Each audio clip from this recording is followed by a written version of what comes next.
hi, welcome back guys. This is Sagar. Today, very good important notification for AP SSC విద్యార్థులకు. So Andhra Pradesh fisheries universities నుంచి ఒక notification release చేయడం జరిగింది. అది ఏంటంటే diploma in fisheries course admission కొరకు దరఖాస్తు ఆహ్వానిస్తున్నారు. ఫర్ ఇయర్ 2024 to 2025 అకాడమిక్ ఇయర్కి అడ్మిషన్ ఆహ్వానిస్తున్నారు. సో కోర్స్ వివరాలు అయితే ఇది కోర్స్ వచ్చేసరికి 2 years కోర్స్ అనమాట. సో ఇది ఇంగ్లీష్ మీడియంలో బోధిస్తారు. అదేవిధంగా ఇక్కడ టోటల్ ఎన్ని పాలిటెక్నిక్ కాలేజెస్ ఉన్నాయంటే మీకు 9 కాలేజెస్ ఉన్నాయి. ఓకేనా, 9 కాలేజెస్ ఉన్నాయి. సో వాటిలో సీట్ల వివరాలు కనుక మనం చూసుకుంటే ప్రభుత్వ కాలేజీలు సీట్లు, ఇటు అనుబంధ కాలేజ్ సీట్లు అంటే అఫ్లైడ్ కాలేజ్ సీట్స్ అనమాట. సో గవర్నమెంట్ సీట్స్ ఎన్ని ఉంటాయి అంటే 50 సీట్స్ ఉంటాయి, ప్లస్ ఎకనామికల్ వీకర్ సెక్షన్కి 5 సీట్స్ అవైలబుల్గా ఉంటాయి. అదేవిధంగా ప్రైవేట్ ఇన్స్టిట్యూషన్లోకి వచ్చేసరికి మనకి మొత్తం అంటే ఈచ్ ఇన్స్టిట్యూషన్కి వచ్చి 50 seats plus 5 economical weaker section ఉంటాయి. కాబట్టి ఇక్కడ ఎలా ఇచ్చిందంటే మీకు 400 సీట్స్ టోటల్గా ఇచ్చాడు, ప్లస్ 40 సీట్స్ ఎకనామికల్ వీకర్ సెక్షన్కి ఇచ్చాడు అనమాట. సో ఇది ప్రైవేట్ ఇన్స్టిట్యూషన్ సంబంధించినటువంటి సీట్స్ అనమాట. నెక్స్ట్ రిజర్వేషన్ సీట్స్ ఎలా కేటగిరీ చేశారంటే ఇక్కడ 75 సీట్స్ అనేవి రూరల్ ఏరియా పీపుల్స్కి ఇచ్చారు. అంటే గ్రామీణ ప్రాంతంలో 4 years స్కూల్లో చేరినటువంటి విద్యార్థులు అంటే కంటిన్యూస్గా అకాడమిక్ ఇయర్ 4 years లోకల్ కేటగిరీలోనే చదివితే వారికి 75 సీట్స్ ఇవ్వడం జరుగుతుంది. అదేవిధంగా 25 సీట్స్ ఏమో మున్సిపల్ ఏరియాలో చేరిన వారికి ఈ కేటగిరీ సీట్స్ ఇవ్వడం జరుగుతుంది. అదేవిధంగా ఇక్కడ క్యాస్ట్ వైజ్గా చూసుకుంటే సో ఓసీ విద్యార్థులకి అయితే 50% సీట్స్ ఇవ్వడం జరుగుతుంది. ఎస్సీ విద్యార్థులు అయితే 15% ఇస్తారు. బీసీ విద్యార్థులకు అయితే 29%, అంటే బీసీలో బీసీఏ బీసీడిఈ సో ఈ కేటగిరీస్ వాళ్ళకి 29% ఇస్తారు.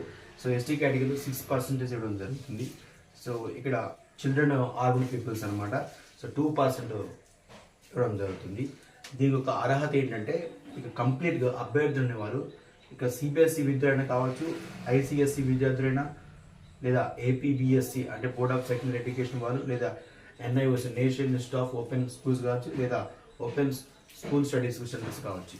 అంటే సిబిఎస్ఈ విద్యార్థులైనా, ఐసిఎస్సి విద్యార్థులైనా, ఏపీబిఎస్సి విద్యార్థులైనా, లేదా ఎన్ఐఓఎస్ అయినా, లేదా ఓఎస్ఎస్ విద్యార్థులైనా దీన్ని అప్లై చేయొచ్చు.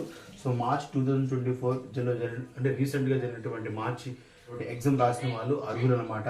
అదేవిధంగా దీని యొక్క సెలెక్షన్ ఎలా జరుగుతుందంటే based on the SSC marks ఆధారంగా తీసుకుంటాం అనమాట. సో మీ మార్కులు ఇక్కడ కీలకం అనమాట. సో మార్కులు వచ్చిన తర్వాతనే మంచి మార్కులు వచ్చిన వాళ్ళు దీన్ని అప్లై చేయండి. సో 9.2 9.5 అలా ఉన్న వాళ్ళు అప్లై చేయండి. ఈ ఎస్ఎస్సి అంటే అందుకే ఎస్ఎస్సి మార్క్స్ ఆధారంగా సీట్స్ అనేవి ఇవ్వడం జరుగుతుంది. అదేవిధంగా ఇంటర్ చదివిన వాళ్ళు కానీ డిగ్రీ చదివిన వాళ్ళు దీనికి ఎలిజిబుల్ కాదనమాట, గుర్తుపెట్టుకోండి. సో దీనికి ఎలిజిబుల్ కాదనమాట, ఓన్లీ ఎస్ఎస్సి విద్యార్థులు మాత్రమే ఎలిజిబుల్ అనమాట. సిబిఎస్సి ఐసిఎస్సి విద్యార్థులు, ఏపీ బోర్డు ఎగ్జామ్స్ రాసిన విద్యార్థులు, అదేవిధంగా ఎన్ఐఎస్సి ఓపెన్ ఎస్ఎస్సి వీళ్ళు రాసిన వాళ్ళే అర్హులు అనమాట. అదేవిధంగా ఇక్కడ ఆన్లైన్ రిజిస్ట్రేషన్ తేదీ ఎప్పుడంటే కాబట్టి మీరు వెబ్సైట్లోకి వెళ్ళాలంటే నేను డిస్క్రిప్షన్లో లింక్ పెడతాను. ఆ లింక్ని మీరు క్లిక్ చేసిన తర్వాత వెంటనే ఈ ఆంధ్రప్రదేశ్ ఫిషరీస్ యూనివర్సిటీస్లో మీకు అక్కడ నోటిఫికేషన్స్ మెనూ కనిపిస్తాయి. ఆ నోటిఫికేషన్ మెనూలో మీరు ఆన్లైన్ అప్లికేషన్లో క్లిక్ చేయండి. అప్పుడు మీకు డీటెయిల్స్ అనేవి ఈజీగా కనిపిస్తూ ఉంటాయి.